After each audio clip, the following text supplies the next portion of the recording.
Hi guys, நான் உங்கள் actors தான் பேசுகிறேன். எனக்கு வந்து ரொம்ப பைக்கு ஓட்ட செம்ம இன்ட்ரெஸ்ட்டாக இருக்கும். ஸ்டார்டிங்கில் பைக்குங்கும்போது நான் ஒரு பைக் எடுத்துகிட்டு வந்தேன். அது வந்து ஆக்சுவலாக டிவிஎஸ் 50 தான். ஆக்சுவலாக அதில் வந்து என்னோடய மச்சியை கூட்டிகிட்டு போகலாம் அப்படிங்கிற மாதிரி கேட்டிருந்தேன் என்னோடய உரிமையாளர் மாமிகிட்ட. அவங்க என்ன சொல்லியிருந்தாங்கன்னா, ஆக்சுவலாக இப்போவே நான் கல்யாணம் முடிஞ்ச உடனே நீ எங்கே வேணாலும் கூட்டிகிட்டு போ, ஓட்டி ரவுண்ட் அடிச்சிட்டே இரு அப்படின்னாங்க. ஆனால் இன்றைக்கி அவளும் இல்லை, பைக் இருக்குது, பட் ரவுண்ட் அடிக்க அவங்ககிட்ட இல்லைங்கும்போது ரொம்ப ஃபீலாக இருக்குது. இந்த ஃபீலிங்ஸ் அவள் புல்லட்லேயோ பைக்லேயோ போகும்போது கண்டிப்பாக அவளுக்கு இருக்கும்.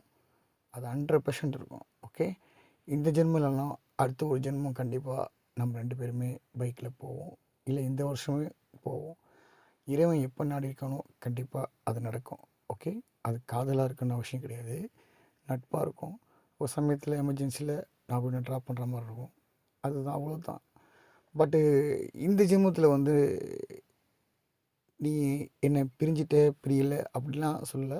என்றைக்குமே இதயத்தில் வாழ்ந்துட்டு தான் இருக்கேன். கண்டிப்பாக நானும் இதயத்தில் வாழ்ந்துட்டு தான் இருக்கேன்.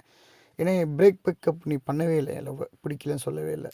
காரணம், நானும் உன்னிட்ட பிடிக்கலன்னு சொல்லவே இல்லை, நீனும் என்னை பிடிக்கலன்னு சொல்லவே இல்லை. ஆனால் குடும்ப சுச்சுவேஷனில் 2 பேருமே பிரிஞ்சோம். ஆனால் 2 பேருமே காதலில் வாழ்ந்துட்டுருக்கோம். இது எப்படி கூந்தலாக குழுன்னு எனக்கு இந்த பனித்துளி பெய்யுது, அந்த மாதிரி இந்த நினைவு என்கிட்ட இருக்குது. இதை பற்றி என்ன நினைக்கிறீங்க அப்படி கமெண்ட் பண்ணுங்க. என் படத்தில் டைலாக்ஸ் இது ஆக்சுவலாக பிடிச்சிருந்தா லைக் பண்ணி சப்ஸ்கிரைப் பண்ணி லைக் தட்டி பாய்.